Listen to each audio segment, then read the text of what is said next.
The man who called from my future. You are watching Blue Wolf, a horror story channel, so don't forget to like and subscribe. My phone rang at 3:04 a.m. The the caller ID showed my own phone number, not a similar number, not an unknown number, my exact number, the same one I was holding in my hand. I stared at the screen, convinced it was some kind of glitch. Then I answered. For several seconds, nobody spoke, only heavy breathing.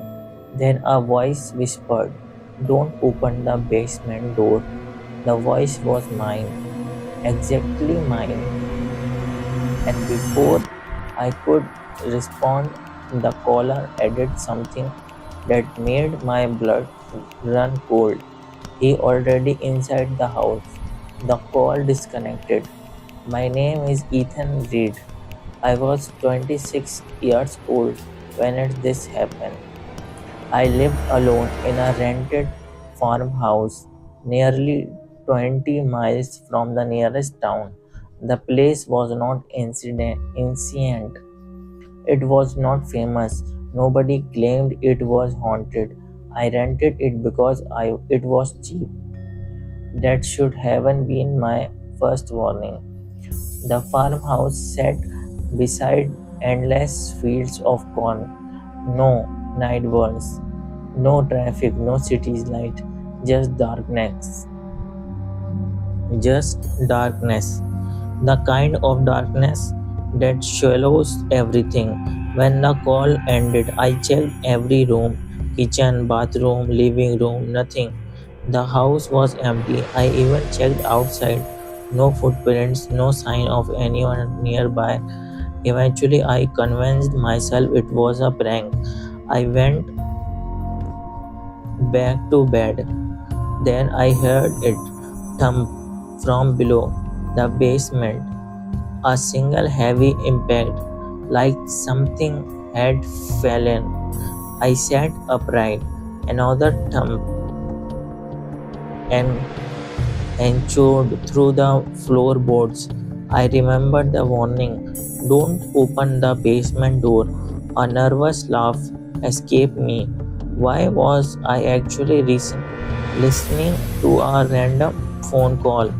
I grabbed a flashlight and walked towards the basement entrance. The wooden door stood at the end of the hallway, silent, motionless, normal. I reached for the handle. Then my phone rang again, my own number again. I answered immediately. Hello. The sound, the voice sounded terrified at this time. My voice. Did you open it? No. A shaky breath come through the speaker. Good. What is happening? Silence. Then you would not believe me. Try me. The voice whispered, I'm you. I almost hung up, but something stopped me because the fear in the voice sounded real, painful, real. I calling from 3 days in the future. I laughed nervously. Yeah, okay. I'm seriously. The voice immediately listed details nobody could know. My childhood address, the scare on my shoulder, a memory ID never told another person. My laughter disappeared. Then he said, whatever you do, don't open the basement. The call ended again. The next morning, I left the house. I spent the day in town trying to distract myself. By evening, I almost felt normal again. Then I received a text from my own number. It contains a photograph. The image shows my farmhouse at night, taken from outside. A single figure stood in an upstairs window, watching. The figure looked exactly like me. I called the number. No answer. Seconds later, another text arrived. Then, no, that's not me. My stomach dropped. That night, I could not sleep. Around midnight, I heard footsteps upstairs. Slow footsteps. The problem was, I was upstairs. The sound came from directly above me. There was no floor above the second floor, only at the attic. I grabbed a flashlight. The attic hatch sat in hallway ceiling. I stared at it. The footsteps continued, step, step, step. Something was moving around up there. My phone vibrated. Another message. Don't go into the attic. I immediately replied, Who are you? The answer arrived instantly. You in 3 days. And then another message. He wants you to look at him. I typed back, Who? No response. The next day I drove to the phone company. I wanted proof. I wanted answer. An employee checked the incoming calls. After several minutes, she looked confused, then pale. Sir, what? The call could not have happened. What do you mean? She turned her monitor towards me. According to the company records, the call originated from my phone 3 days later. The time step showed a date that had not happened yet. I left immediately because there was no explanation for that. None. That night things got worse, much worse. At exactly 3:04 a.m., my phone rang again. I answered before the first ring ended. My future self sounded as hushed as it if he had not slept in days. You need to listen carefully. What is this? No time. This voice trembled. 3 days from now, you open the basement. No, I would not. Yes, you will. The certainty in his voice terrified me. You hear someone calling for help.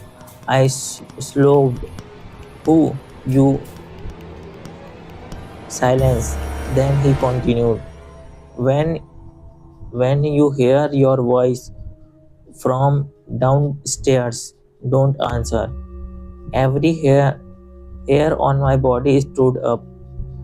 The call ended. Then it heard something from the beneath floor. A voice, my voice. Mr. Reed. I froze. The voice sounded distant, weak, as though someone was trapped underground. Please help me. Please help me. I begged away, my heart hammering. Please. The voice began crying. I been down her for days. The sound felt real, human, desperate. I almost opened the basement, almost. Then my phone buzzed. One final text. That's how he gets in. For the next day, I barely functioned. Every night, the voice called from the basement. Every night, it sounded more desperate, more human. Sometimes screaming, sometimes begging, sometimes sobbing. And every night, my future self warned me, not answer. Then come the third day, the day from the phone records, the day the calls supposedly originated. A storm rolled across the countryside. Power failed around sunset. Darkness slowed the farmhouse. Rain harmed the roof. Winds screamed outside. At exactly 3:04 a.m., my phone rang. I answered. Nobody spoke. Then I heard heard static, followed by screaming, my own screaming. The call abruptly ended. At exact at that exact moment, a massive crash echoed from downstairs. The basement door burst open, not slowly, not quietly, exploded open. I grabbed my flashlight and ran into the hallway. The basement entrance stood wide open. Darkness poured from below, and from inside come a familiar voice, my voice, but not the desperate version, not the frightened version. This one sounded calm, happy. Finally, the flashlight beam shocked violently in my hand. Then I heard footsteps climbing the basement stairs, slow, heavy, one step at a time. Something was coming up. I wanted to run, but fear locked my legs in place. The footstep reached the tube top, stopped silence. Then a man stepped into view. I nearly collapsed, and it was me. I nearly collapsed. It was me. Exact me. Same face, same clothes, same scare, everything. The doubt smiled, a wide, unnatural smile, and said, "Thank you." Before I could react, he rushed forward. The lights exploded. Darkness slow allowed everything. I waked up at sun lying on the kitchen floor.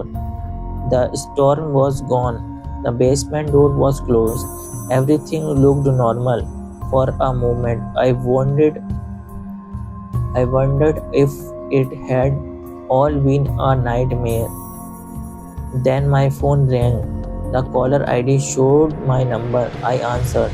A terrified voice screamed, "Don't open the basement! Don't open the basement door!"